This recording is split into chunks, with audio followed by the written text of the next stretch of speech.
Hello guys! Welcome back to our channel. Nandito tayo ngayon sa Triple E Motor Repair Shop para magpa-replace ng chain set. Sa lahat ng motorcycle riders na gustong magpaayos o magpagawa ng motor, try nyo dito guys.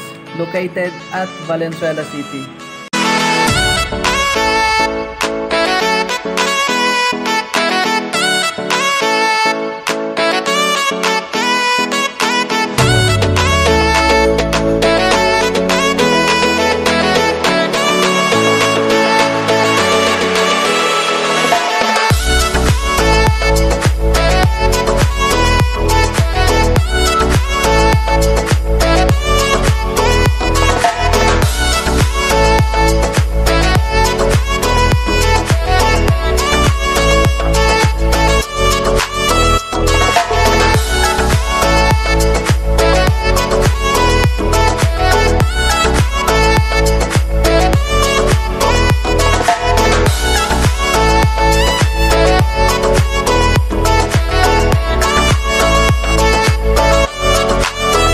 Ang una natin papalitan itong rubber damper. Matagal na kasi ito, pudpud na.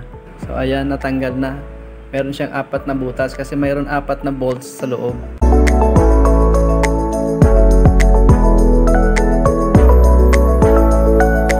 Habang binubutasan yung rubber damper, lilinisan ko muna to. Grabing dumi. Dikit na yung rubber. Nadurog na kasi. A few moments later. Yun, nabutasan na rin yung rubber damper. Ito yung luma at ito yung bago. Palitan natin para mas magandang takbo. Ayan, ikakabit na natin yung rubber damper.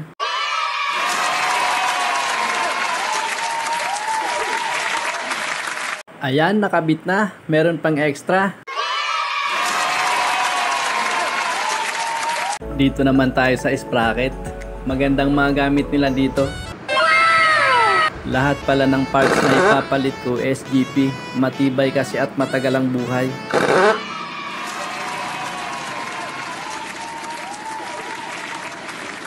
Natanggal na yung lumang sprocket.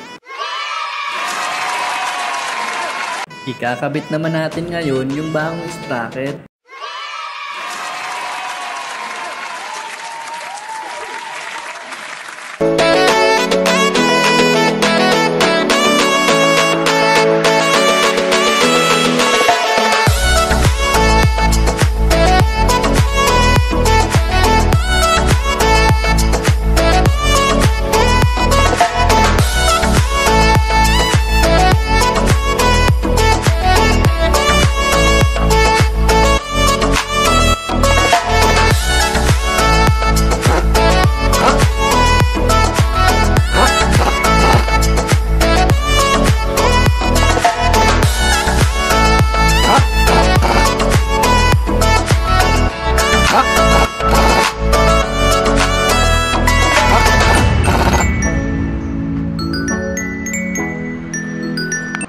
Ayan, tapos na. Ang bilis lang.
Ikakabit na natin to guys. Aba, mukha yatang malaki ang babayaran ko dito ah.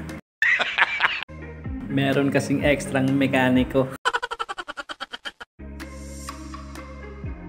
Ganon rin ba ang pakiramdam nyo guys? Pag eksperto ang mekaniko, ang gaan sa pakiramdam. Alam mong safe na safe ang motor mo.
Ayun guys, tapos na. Napakagaan sa pakiramdam, napakapulido ng pagkagawa. Makakapag-ride na naman ako at makakagawa na naman ako ng mga content. Sa lahat po ng sumusuporta kay Batang Uwas, saludo po ako sa inyo.